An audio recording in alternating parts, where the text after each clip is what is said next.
I'm sure that we're going to have people kind of straggling in. It's just now 6 o'clock, and we usually have, the people that are like, oh my gosh, it's 6:02. I got to be on the mastermind. So we'll have those people straggle in for like the next 5 minutes. But if any of y'all are new to joining one of these fun masterminds, my name is Marissa Lindsay. I own a real estate team here in Colorado Springs, and we do all of our business through organic lead generation on social media. But for me, it's primarily Facebook. And so y'all are definitely not here to talk to me about Instagram, because I wouldn't take you anywhere. Like I've got nothing to offer that conversation. But who I do have is my great friend, Uriah, Hello, who everybody. is amazing with Instagram. Uriah, can you do me a favor and tell the audience here a little bit about your backgrounds? Yeah, so a little bit about me. I was in the real estate scene for a while in Fort Worth, Texas. Helped start a real estate brokerage, a mortgage brokerage. We were doing off-market stuff, all that stuff. I was director of business development for that brokerage. As director of business development, had to figure out tools and social media and how to use it and how to grow and all of that fun stuff. In 2014, I became an Instagram beta tester. Instagram is my favorite platform, but what is our favorite platform may not be everybody's favorite platform, and we'll get into that a little bit later. But so now I run a company called Conversion Social, and my entire goal is to help you guys create a very engaging, consistent presence across all your platforms. Thank you so much for that introduction. Absolutely. Appreciate it. So as of right now, up until maybe a week ago, I was one of those people where my Facebook post automatically fed into my Instagram. Does anybody else do that, where it kind of like dual posts? Yeah. Did you ever notice that because you were posting on Facebook first, your Instagram was not getting any traction? Like I would have like 100 likes on this side and then like 3 hearts on the Instagram side. I assumed it was because I was initially posting it on the Facebook, and then it would like feed over into Instagram, and maybe it just didn't have the right. I mean, am I on the right track, Uriah? Yeah, Like, for sure. I mean, there's different algorithms there, right? So yeah. See, Yeah. mine is the opposite. I feed it to Instagram first and then Facebook, and it's like it just disappears into Facebook universe. Oh my gosh. Yeah. So I could relate to that, but on the opposite side, I am like the invisible Instagram creator on Instagram. Nobody sees anything that I do, but I just disengaged that. I felt like I was doing a very, I don't know, now thing by doing that, and, finally joining the Instagram revolution that's happening. But so much is being done right now for sales on Instagram. Like I would be an idiot not to try and tap into that. So what happened is I found Uriah through one of my great girlfriends. Her name is Julie. She lives here in Colorado Springs, and she was talking about how Uriah was helping some agents with their Instagram presence. And so after I got talking to him, I realized that I need to really sit and pick his brain and figure out what I can do to increase my engagement with that platform. Because beyond Facebook groups, I really seriously have no clue. And so then I invited everybody else. Thank you for being here. That way we can all learn together, and I'm not hogging him all to myself. So if anybody has questions during this, I don't want you to forget them. So just send a message. And then if there's a pause with what Uriah is talking about, I'll jump in and ask your question for you. That way we don't miss you. And you know how it is. You're getting information, you're learning, and then you're like, shoot, what was that question? What did I have? So just to kind of avoid that happening, I have my list of questions here as well. So I'm sure that you're going to be in for a fun hour of chatting Instagram, Uriah. Thank you so much again. yeah, absolutely. Well, thank you guys so much for having me. Thank you, Marissa. Marissa, you're freaking awesome. You're crushing it. I would say, yeah, to what you were saying about Facebook and Instagram, right? Meta, I call them the granddaddies of social media. So if you're not even on social media, you don't know where to start, that is definitely a place for you to start for sure. Obviously, you guys are in the group on Facebook, so I would assume a lot of you are on Facebook. But what also Marissa kind of touched on is creating funnels and using and setting up social media to be a funnel for your business in real estate. And I think it's very crucial for you to have a consistent, engaging presence across all platforms. Because one example I like to give is if I went to coffee with one of you guys and we sat down and I was a potential client and we started talking and I said, you know, let me think about this. And I walked away from that meeting. I'm going to search you on social media, but I may not search you on your favorite platform. There's probably a good chance that I'm going to search you on my favorite platform. And if you don't have a presence there, that could shatter any rapport that you built at that meeting. I would hope not, but it could, right? And so having a consistent brand across all platforms is definitely going to help you. Now, Instagram is, like I said, my favorite platform, and there's a reason for that. How Instagram displays content is more visual than Facebook is. I don't know if you guys have noticed, like on Facebook, usually it's more telling, more of like story. There's content on there, like video content and stuff like that too, but it's more of a post, right? While Instagram is more of like video or a static image, or one of my favorites is carousel posts that are very like informative, right? So that's what's nice about Instagram is it kind of offers more visual in your face, which for some people that's too much, and I get it. But it is a really growing platform, just like TikTok, just like YouTube. But I would say Instagram is probably the most powerful when it comes to converting sales. And the reason for that is you can set your profile up in such a way that it funnels people to the bottom of your funnel, which is a meeting with you, hopefully. I would like, if I can, do I have access to share my screen at all? Okay, so I'm going to show you my profile, and I'm going to kind of show you a little bit of what it is that I'm talking about, right? So normally when I do like an Instagram audit for people, this is kind of what I do. So you guys are getting it for free. So take all the notes, and if there's a question, feel free and stop me here. Can everybody see that all right? So this is my profile. And so as you can see up here, this is my title. This is my handle, right? I try and get every one of my clients to go first last name. And there's a reason for that madness. And that's when people search you, they search you. They don't search your brokerage. They don't search some company or whatever service you offer, right? They search you. And so that helps with something that we're going to dive into too, search engine optimization. From there, I have this title line. And so this title line, it's got my name there, but it also has keywords in here. And those keywords are helpful when it comes to search engine optimization. And so social media growth coach.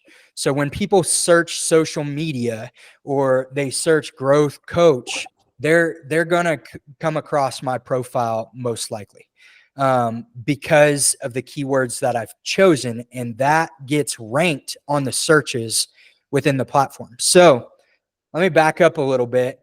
A couple years back, all social media platforms switched over to what's called search engine optimization, SEO. You've probably heard it. It's a buzzword going around right now. So just like whenever we search for something on Google, right? We type in what it is that maybe we need an oil change in the car. And so we type in oil change near me. Businesses pay for those keywords that are searched. What's nice about on social media and like Instagram, Facebook is you don't pay for those keywords. You don't have to pay for that. That is like when you say organic, that is organic advertising. So if you have your profile optimized with these keywords that are regularly searched on a regular basis, you're going to rank higher when people search for those terms. So let me go back here. Is everybody kind of tracking right now? Throw a 1 in the chat if you're tracking. So your bio, this is one of the next most important parts in your social media profile, because you're talking about who you are in your title, right? But you're talking about also who you help. Obviously, people in real estate, you guys are going to work with buyers and sellers. You're not going to turn people down per se, unless they're just crazy, right? But you want to stay focused on a niche. You want to kind of hone that in. A lot of people choose to work with military, PCSing, ETSing. Is that the other one? All of that to say, that's a niche, right? Then there's first-time home buyers. There's downsizers. There's all sorts of different niches you can focus on. Not to say that you need to work with that particular people, period, but it helps the algorithm to decipher who your content needs to be in front of. And so when you have things like this, I have helping entrepreneurs. And then what do? I help them create a consistent, engaging presence. The next one, what can people expect from you? What can they expect out of your content that you're producing? And for me, it's tips for growth and engagement. For you guys, it may be, real estate expert advice, or how to even get started in real estate. For people that like to work with investors, maybe more targeted towards investors. But again, this is all telling people what type of content you're producing and what they can expect. You have about 5 seconds when somebody lands on your profile to really grab them and keep them on your profile. That's how jacked up our brains are. It is 5 seconds. That's it. And so you want to make sure that as soon as they land on your profile, they know exactly who you are and what you're doing. That's what the bio is all about. But then in the background, Instagram's algorithm is placing your content in front of people that consume that content. So as detailed as you can make it that way so the algorithm can place your content. Do you guys have any questions on that? That's kind of a big one. Algorithms, right? How do we befriend the algorithm? And I would say that's probably the best question you can ask, because organically speaking, that's the quickest way to grow, is to have the algorithm placing your content in front of the right people. There's also a way to manipulate that, and that's through ads. You can pay and run an ad. But again, if your profile is not set up and optimized and ready to go to tell people who you are, and you're not putting good content out there, it's kind of pointless to run an ad, honestly, because they're gonna disappear. So the whole game here is social proofing yourself, and setting yourself apart. One of the things that I talked to Marissa and the team about whenever I was talking to them before is, there's like, I think like 50,000 licensed agents in the state of Colorado alone, right? And so maybe more than that now. What are you doing to set yourself apart in the ocean of social media? Everybody can go out there and put a new listing profile or picture up, right? People are doing video walkthroughs, and that's good. But what are you doing to be very personal? What are you doing to grab people's attention when it comes to content creation? So whenever I'm coaching people, I like to talk to them and tell them how they need to format their content. And the very first thing is setting a hook. And a hook is going to be in that first initial 5 seconds of your content when it comes to video. And it's going to be something that's either very controversial or something that's going to catch people off guard, or it's something that's just related exactly to what you're trying to tell people. In that first 5 seconds, based on your hook, will dictate whether or not they're going to stay on that piece of content and watch you for the rest of the content. Based on how much watch time you have will dictate how much more the algorithm will place your content.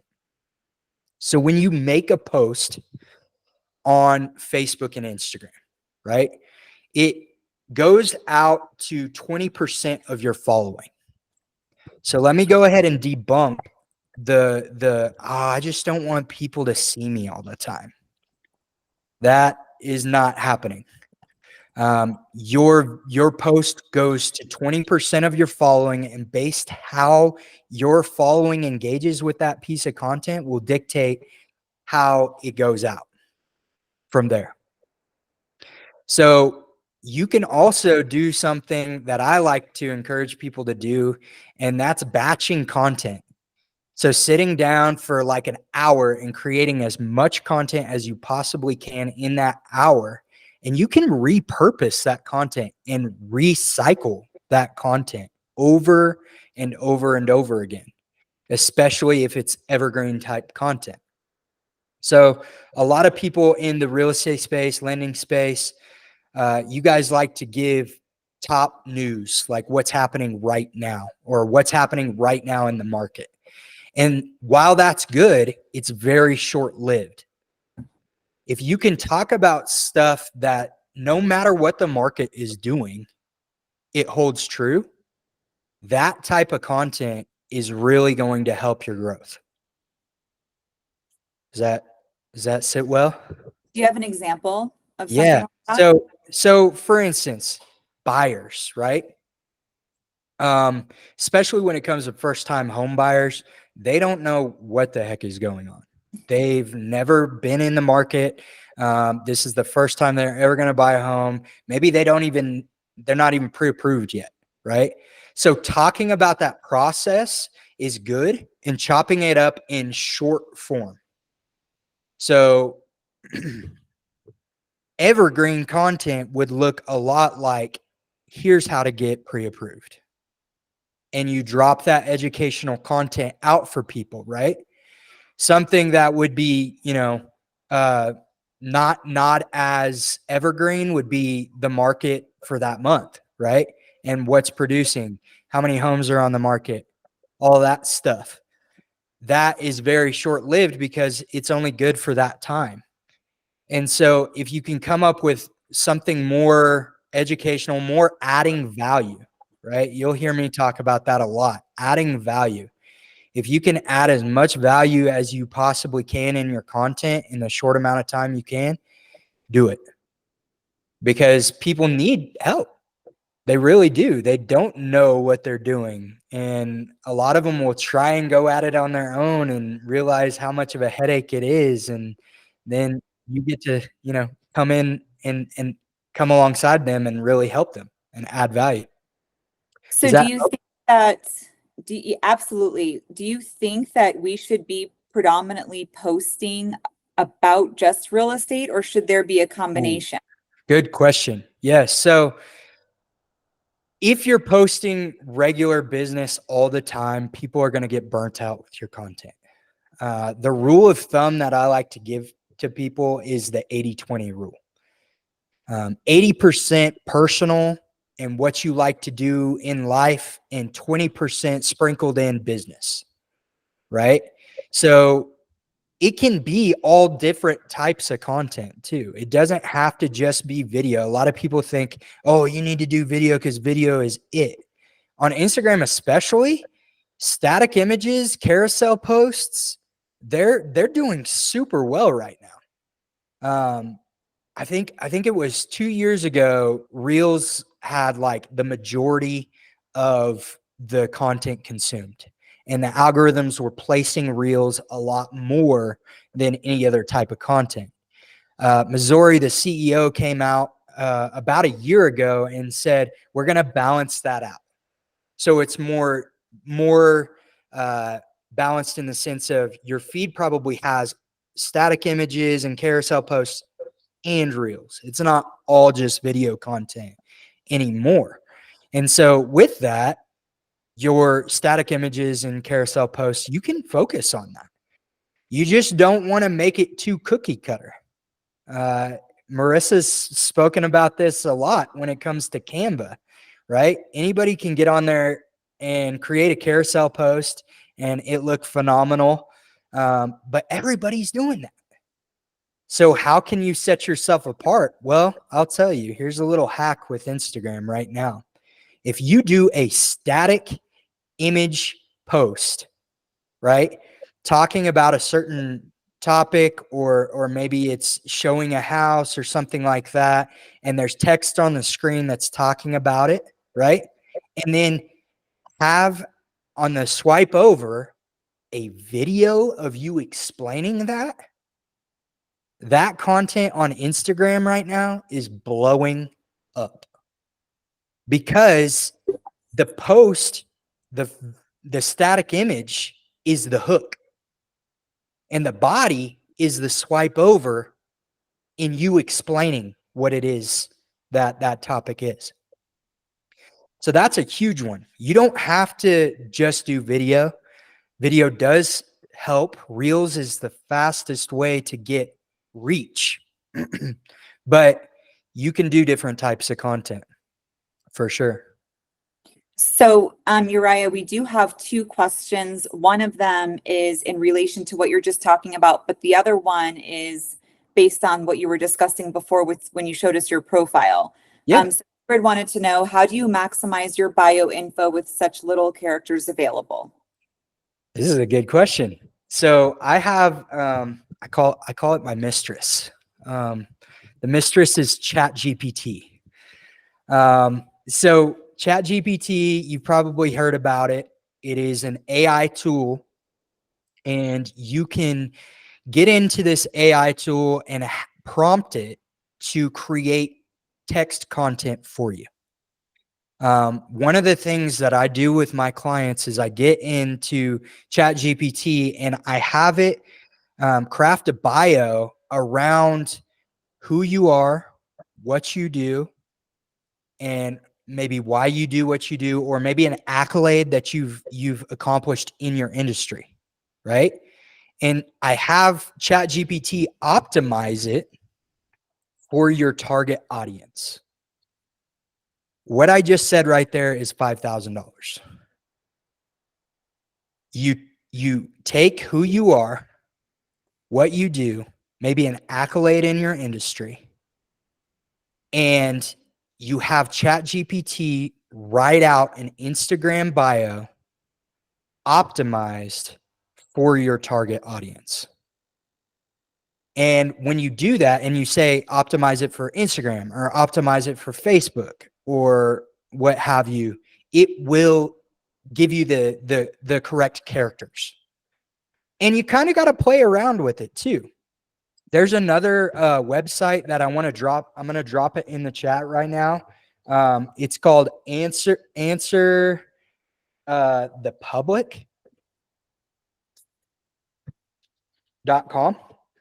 And so what you can do is you can create an account there and you can type in a topic and it will tell you the most searched keywords for that topic.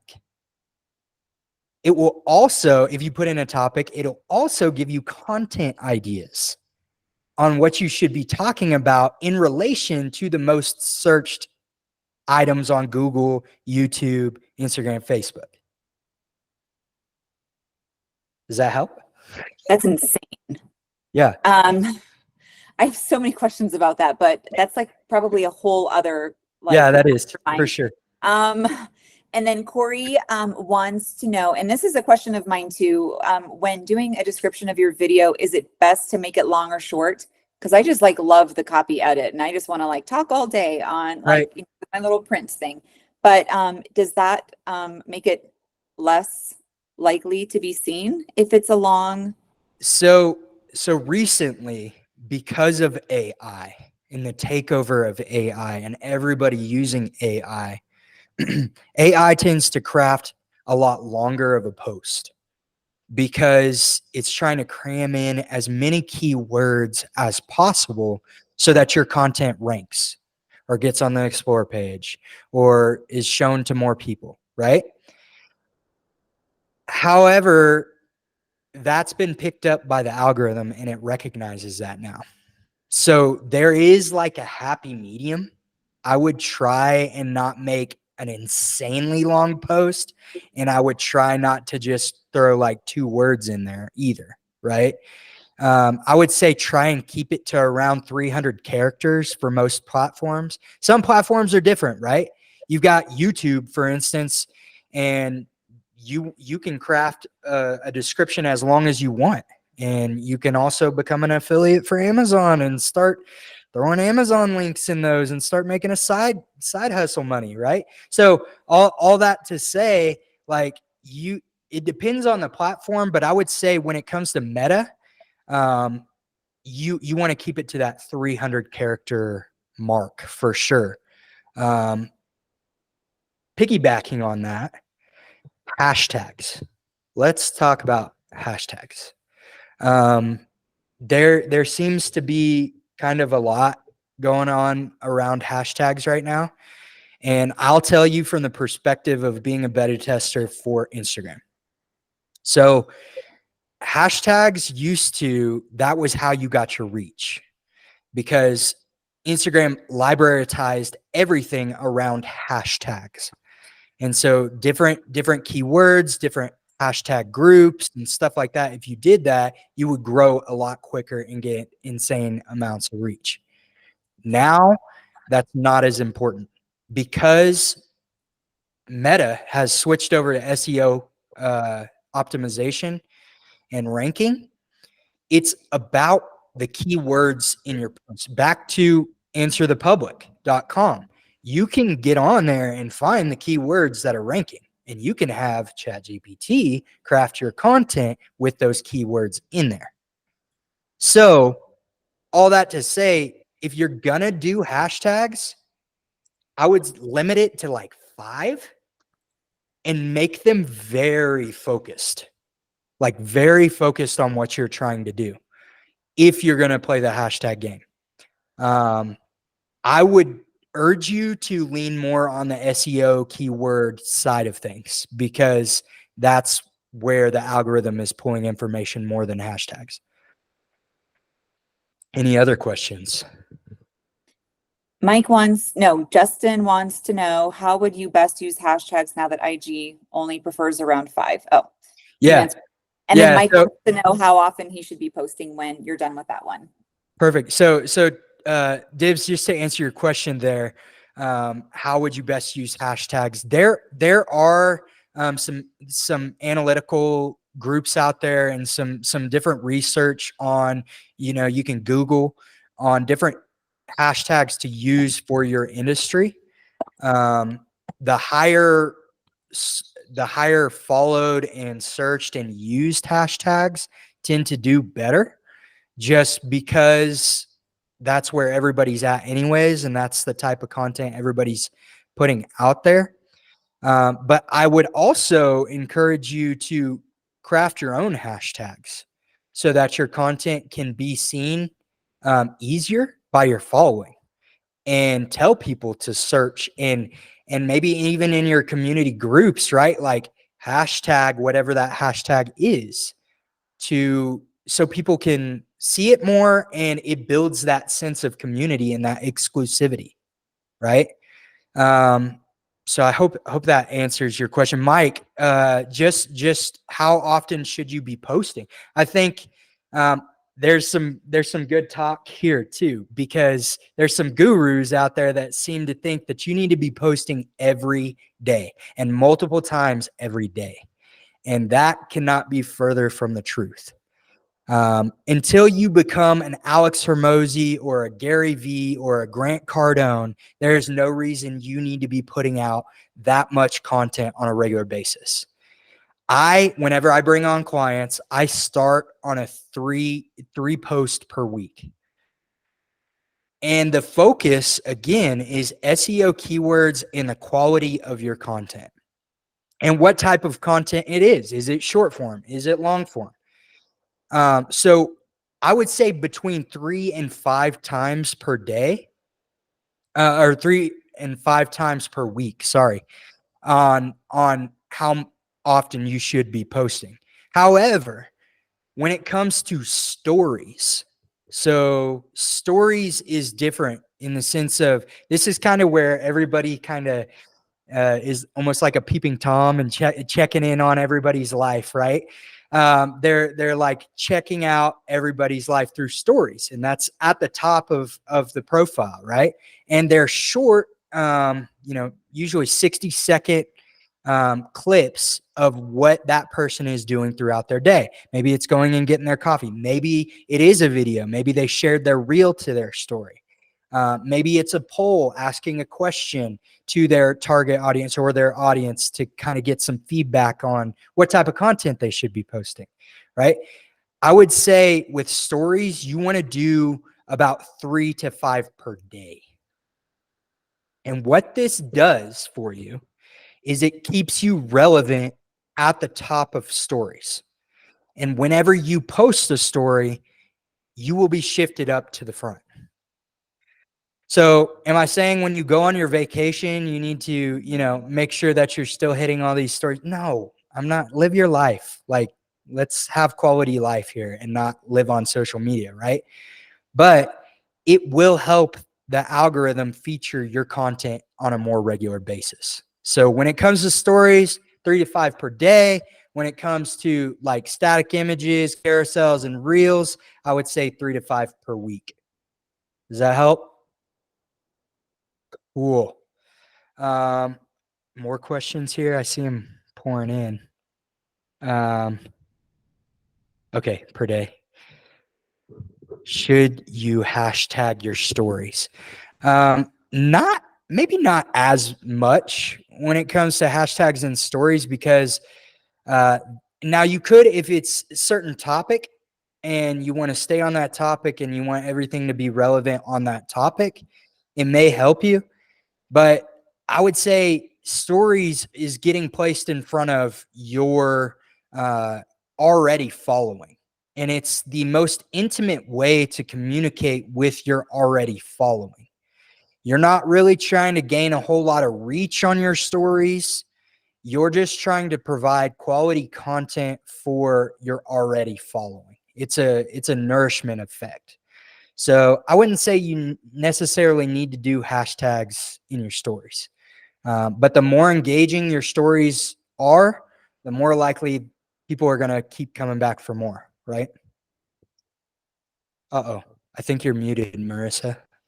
I think So what There does we an go. engaging story look like then? Because I feel like, everybody has, their days. Everybody's days are pretty common. So what would be something that's engaging? Or is the more authentic and real and the mundane like better?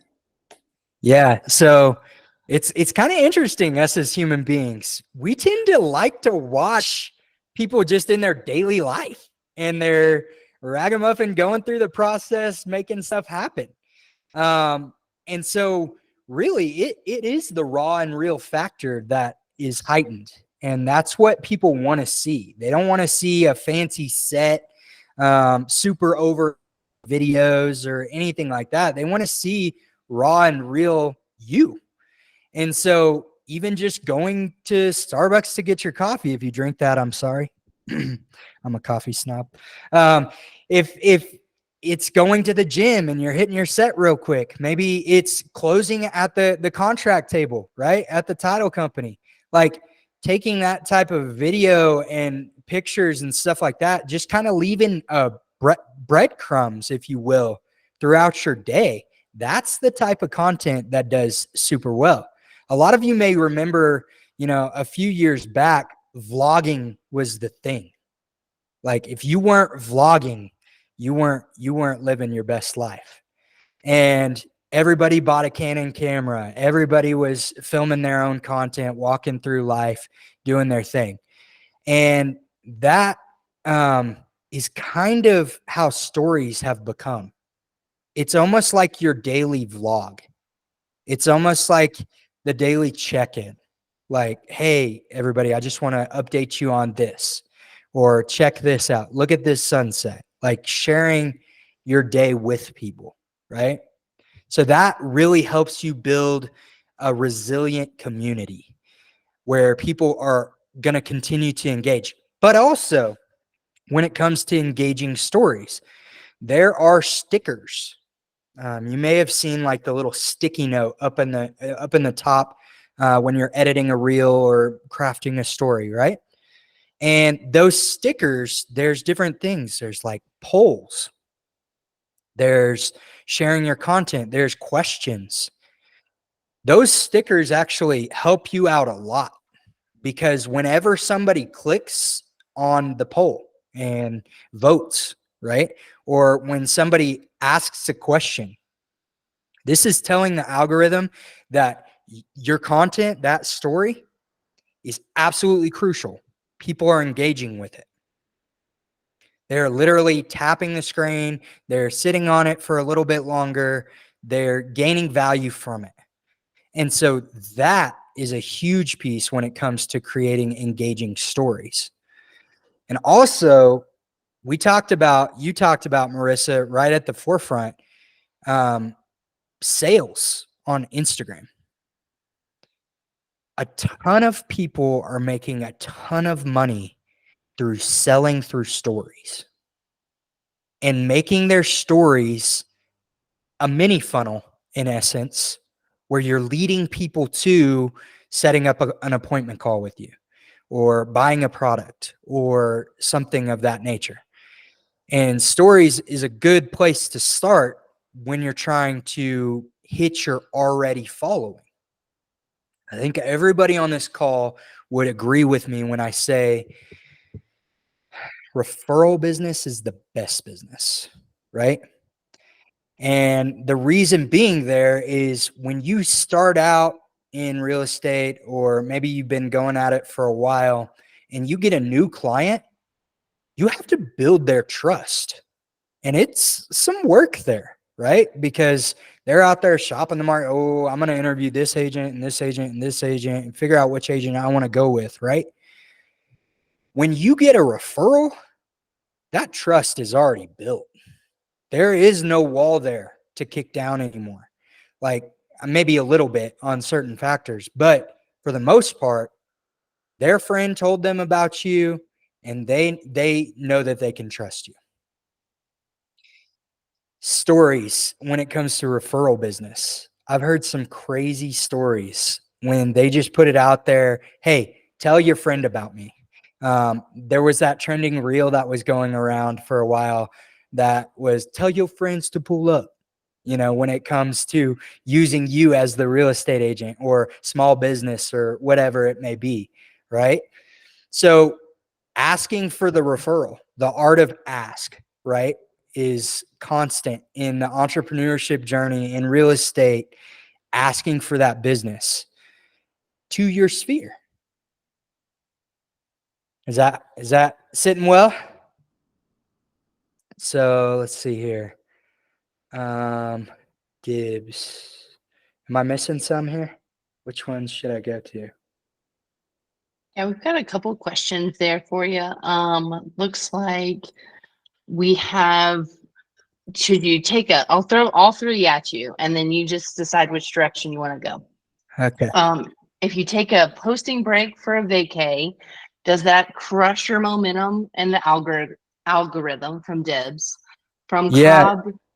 Oh yeah, he's ready Yeah. to jump on it. Okay. I'll jump on this one real quick. So it does in the sense, if you take a posting break, and that's why I say go back to batching your content, right? Like sit down, get a whole bunch of content and schedule it out to where it's being posted for you while you're on your vacay. So you don't kill that algorithm momentum, because you're exactly right. It will. The key indicator here for you guys is when you get consistent and you decide, okay, I'm going to post regularly on social media, right? That first 6 months, the algorithm is really recording and reading you to see what type of content you post, how regular you're posting it, and what type of people your content needs to be in front of. So that 6 months is crucial to getting the algorithm to understand who you are and what you do and who your content needs to be in front of. So yes, to answer your question, taking a posting break, that's fine in the sense of you can put your phone away while you're on the vacay, but schedule your content. Utilize some punk like me to schedule out your content, right? Next question. So this has to do with batching. Should you batch your stories or post throughout the day? This is a good one. You can batch your stories. The better performing stories, though, are going to be you going throughout your day, right? Because people can see the breadcrumbs. They can see if you're wearing the same outfit that you were wearing before, stuff like that. People pay attention to that stuff. And so that definitely will help you if you stay raw and real. But you can your content as well. There's third-party schedulers out there that help you schedule stories as well, not just posts. And that can help with sales through story. I'm actually getting ready to craft a course on sales through story. So pay attention to my feeds and stuff like that. Nice. Quick question based off of that, and then I promise Ingrid we're going to get to yours. What's the best app to schedule your post?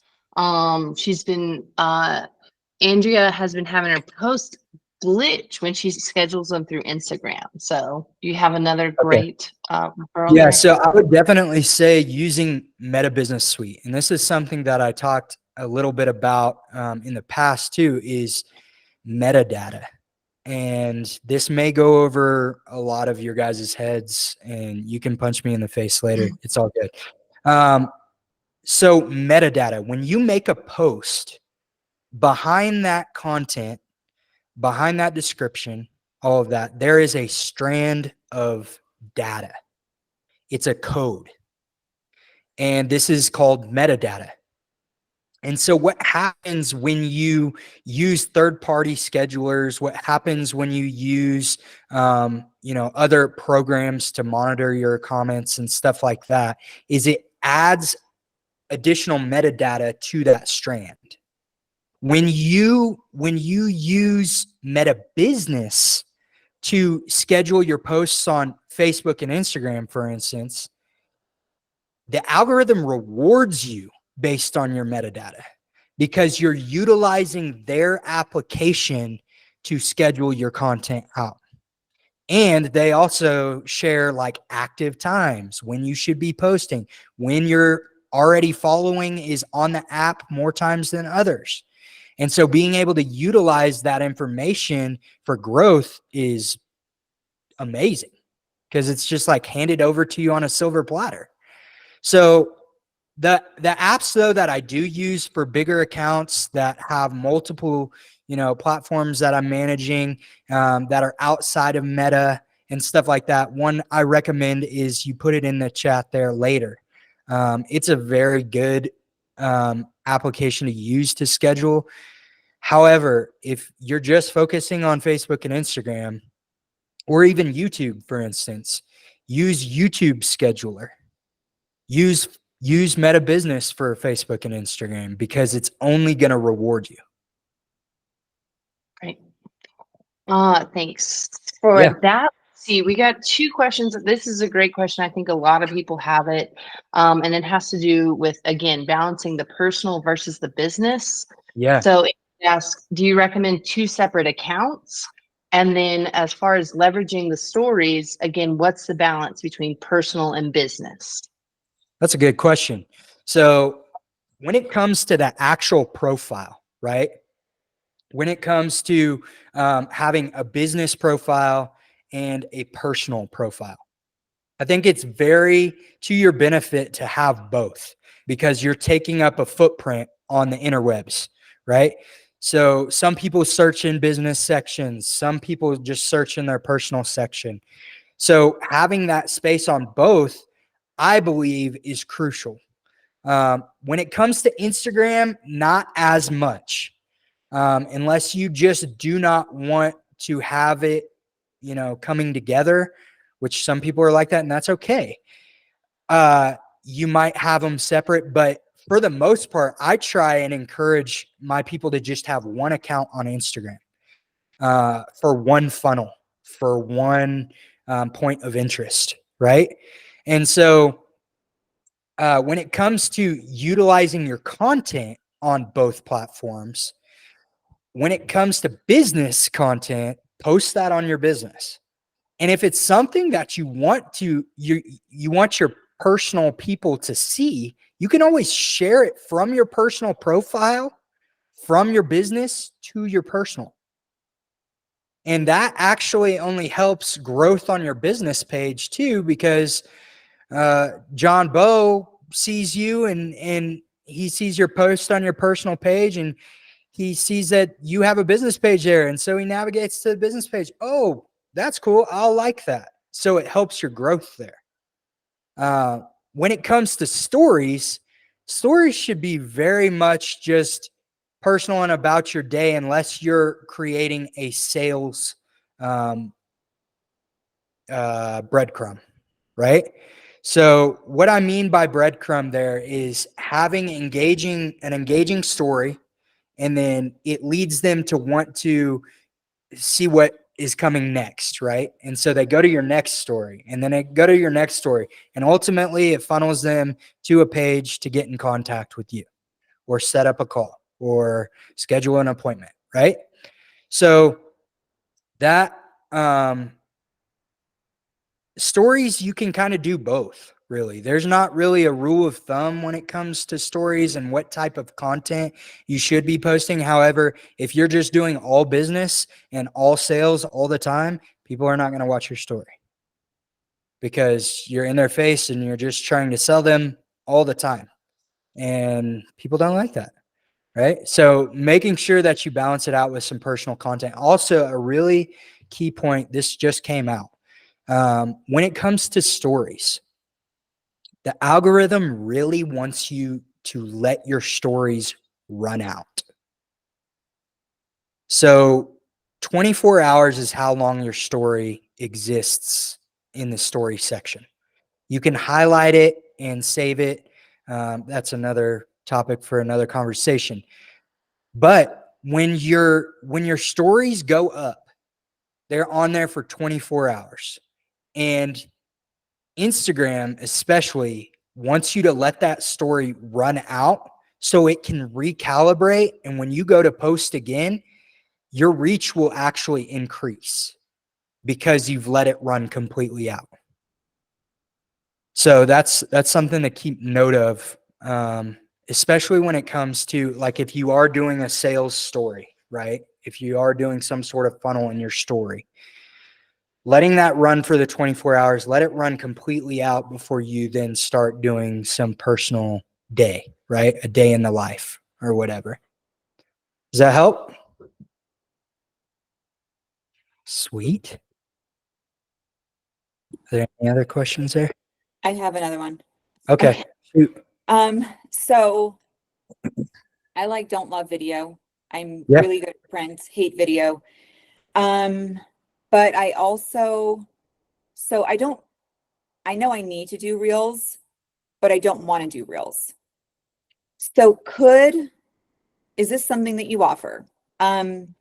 could I take content that I make during the day and just drop it somewhere for you to make it look authentic, but also, Prettier. not at the level that I would, which would be super elementary? Like, is Yeah. that something that you do? Oh, Because for sure. honestly, like, I already know, like, if I'm going to post a video, it's going to take me probably 20 times longer than the normal person because it's not where my mind is. I'm gonna have to delegate that. Yeah. So just wondering, is that something that you do?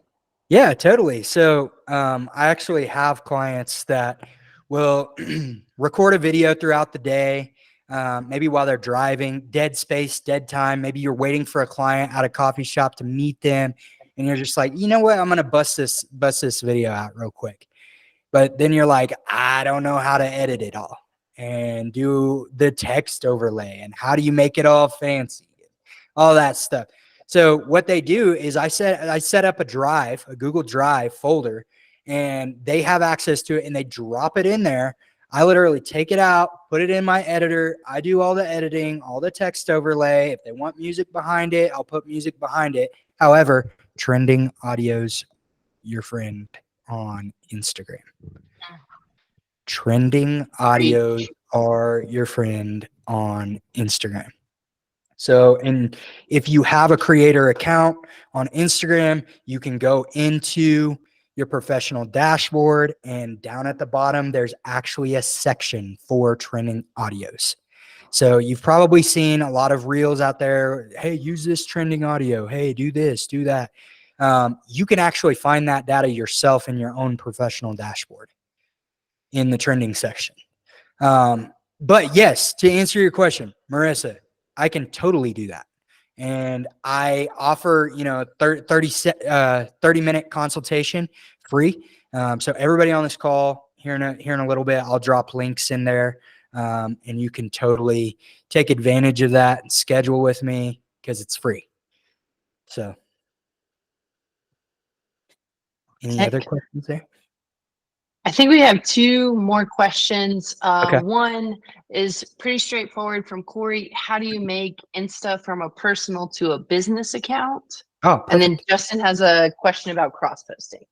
Okay. So on making it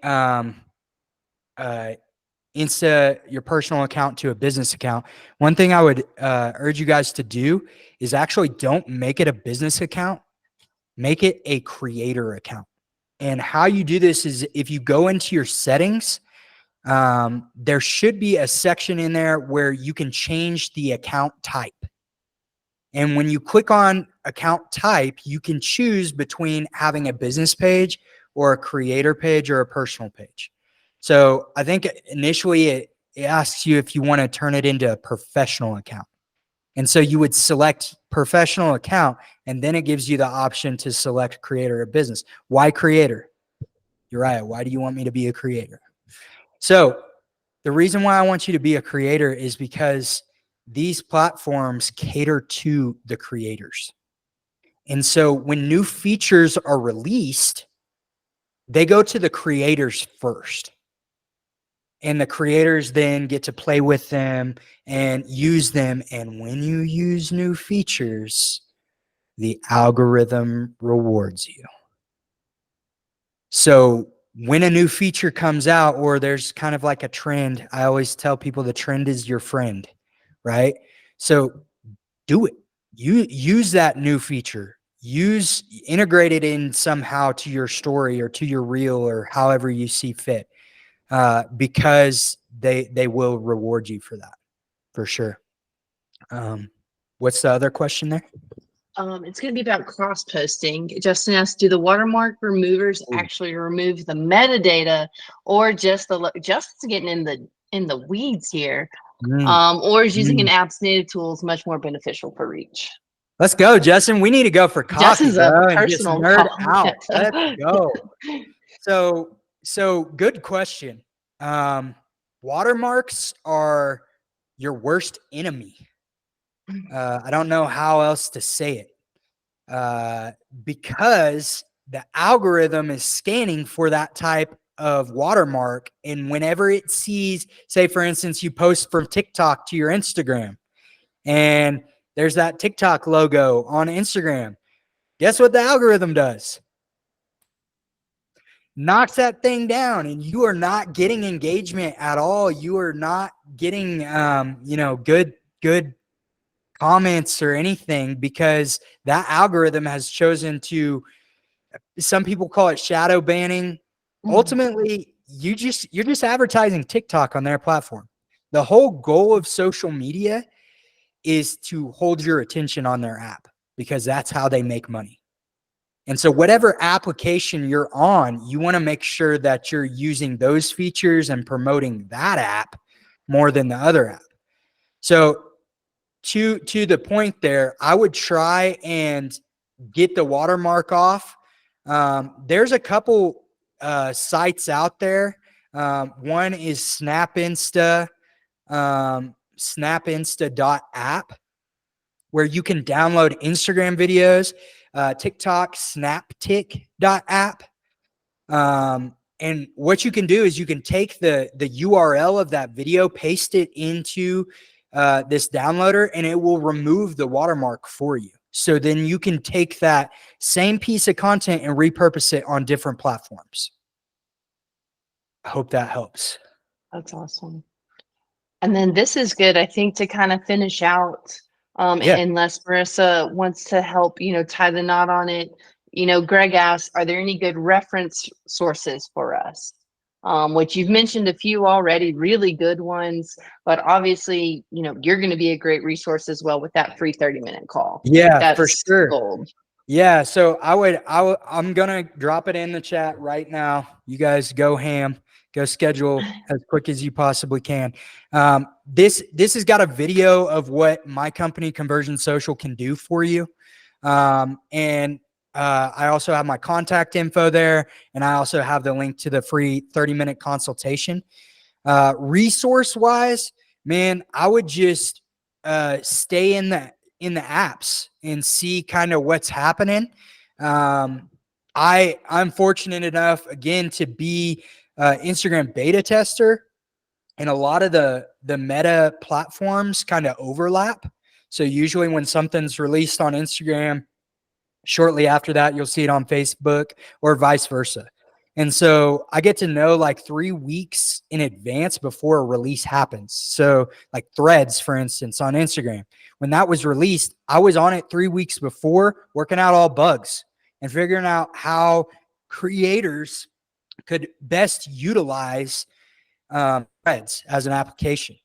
And so I get that insight, and I pass that right down to my clients. So hit me up for sure. Any other questions? I think Thank that you. covers everything for today. I can't believe how many questions we all got answered in that Yeah. 60 minutes.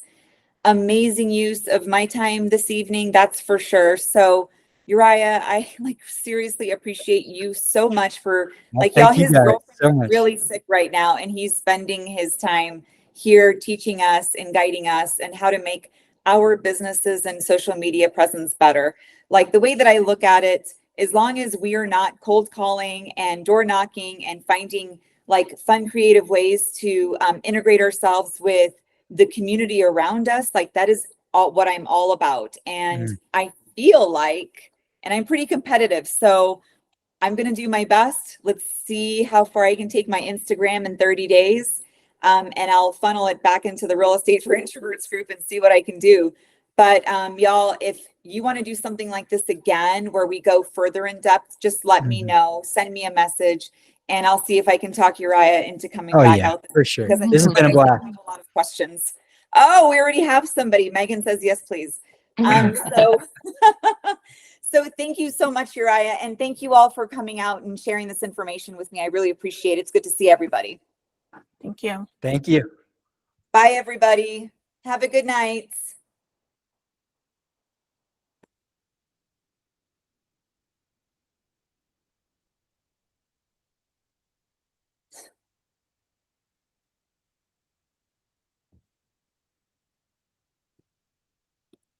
Boom.